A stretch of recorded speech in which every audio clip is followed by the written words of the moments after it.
Salam alaikum, je m'appelle Précieuse. Je m'appelle Samuel, and bienvenue à More Passion Than Perfection. So this week we're going to be covering the coronavirus situation and how that is affecting students studying abroad. While we're here in Dakar, Senegal, we're staying strong amid all the news and the cases that have been reported. And our program is still going on right now, and things we're going to find out more information in the week to come as things are changing drastically by the day. Yeah, so we're staying strong and just following the recommended health guidelines. And so we interviewed a few students and members involved in our program just to find out how they are handling the situation and how the university and families are responding as well. Yes. So please enjoy this video. Thank you. To answer your question, I think it has really impacted people's lives and interactions. The first thing that comes to mind is that a lot of people do not do handshaking anymore, which is actually an essential part of this culture. Now it's about elbow touching rather than handshaking, which maybe is understandable given what people say about this. And another thing is it really affects social interactions as a whole. One thing though that I think is important is to make sure that people understand the importance of good hygiene, not just through these periods, but every day really. This is a matter of everyday practice in my opinion. Up until a couple of days ago, I had little thought of the coronavirus and its impact upon me here in Senegal. I felt very safe and isolated from the coronavirus. I was reading the updates from the US as well as Europe, but it seems so distant for me here in Senegal. My family was talked very minimally about the coronavirus, so I felt okay.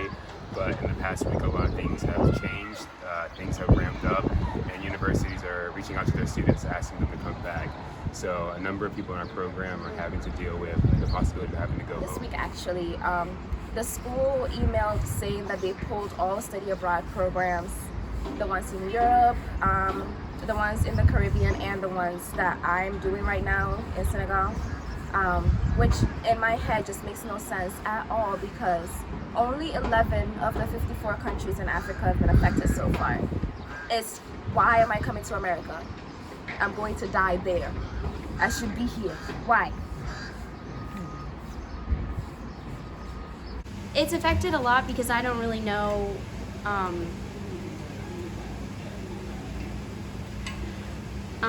I guess it's been pretty overwhelming in terms of not knowing what to do about it. I think a lot of us thought that it wasn't actually a huge thing for a minute there, and it was kind of an internet joke. But then once it actually came to Senegal, and we actually started receiving messages and things like that, it became every 2 minutes I was switching between really confidently making a decision between either staying here or going home. But I also think that there's a pretty big atmosphere of panic. At least there was this weekend. I felt a lot of panic from people around me. Not my host family. My host family's chilling. My mom wants me to stay. She said that no one knows what's gonna happen, and at least we have each other. But my plan is to stay here in Senegal. As I said earlier, I feel very safe here, and I feel very fortunate to be here. I've reached out to my university, and I've explained that I feel like the best call of action for me right now is to remain here and to be patient and to see how things change. The virus here in Senegal has been very, like I said, minimal. So I think right now it's best for me to stay. So I mentioned earlier that the school decided to call all of us back.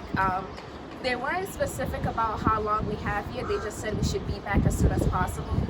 But I don't have a house to go to. I don't have money. I don't have food.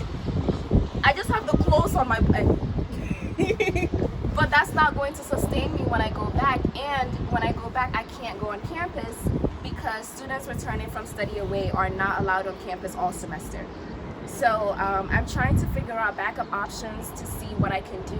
I'm also trying to see if I can stay, but the waiver that they released, it's a lot scarier than I was anticipating. So I'm trying to make sure that I'm weighing all options and finding backup solutions in case I do have to unfortunately go back. Oh God. I guess I'm gonna go home and finish this course. I'm gonna get my nails done today. I'm gonna get some Chevy Jen, and then hopefully I'm gonna start working at my animal shelter again at home and make some money while I'm doing online classes, and yeah, stay in my room for 2 weeks with my dog. So that should be fun. I don't know, I feel like it's cliche, but I think it's best one to stay positive. I think it's also really important to look at the facts and to remain somewhat like back from like the general thought of the public. I think a lot of times it can be very easy to get caught up in like the pandemonium that you're hearing about in the U.S. as well as Europe. But when you take a step back and you really like assess the situation, I think you can find more easier solutions to think about. The epidemic is not discriminatory. It's not biased. It has no phobias. Every human being has a chance of getting this virus. So just if a group of people don't have it, they just have the capacity to be able to help everybody else. Don't wish evil on somebody who isn't suffering. We shouldn't be looking for company in our suffering, our misery. We're gonna be okay. Read the facts that you receive. Try to limit social media, because I know everyone is posted about it, so it can be very overwhelming at times. Try to just take an hour a day, even take a break, decompress, and make sure that you're okay. Yeah. Try your best to stay in the moment, even if you're sad, even if it hurts a little bit, because like this moment is so special for all of us, and like it's so beautiful that we get to be here and just sharing everything, sharing those moments for the rest of this week with our family and our friends here. And if you really need to, take the time to go cry alone or call someone. Call someone. Okay. Thank you. Yeah, thank you. Hey y'all. Salam alaikum. Alaikum salam. So here we are, and things have changed rapidly from just a week ago, 3 days ago, 2 days ago. Yep. And now our program has been suspended, and we'll have to leave Senegal as soon as possible. Yeah. And that's what we're working on. That's what's next for us. But there's definitely more to come. A lot of emotions, a lot of feelings, so many things are happening, but we're staying strong, we're hanging in there, and this is not the end. No, it's not the end. So things have changed rapidly. This morning we woke up to an email saying, all programs suspended. Our classes are going to be online starting next week, hopefully. So we're going to pack our bags and say goodbye to our host families and our teachers and our professors, and to Senegal. Say see you later, benen, yoon, until next time. We're on the rooftop right now of our school. Oh yeah. Look at this. This is our school.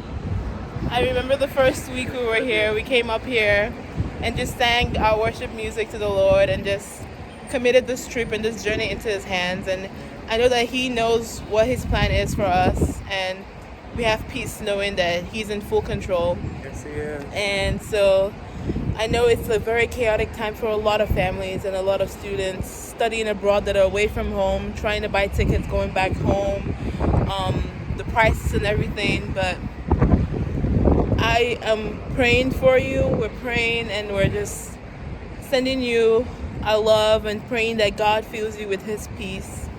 And to Senegal, we're saying till next time. Thank you for a wonderful experience and coming on this journey with us. We'll still be posting videos on our journey and Food part 2. So much more experiences. Yeah, so the beauty of what we've learned, and reflecting on our journey. Yeah. Benen yoon. Inshallah. Don't panic.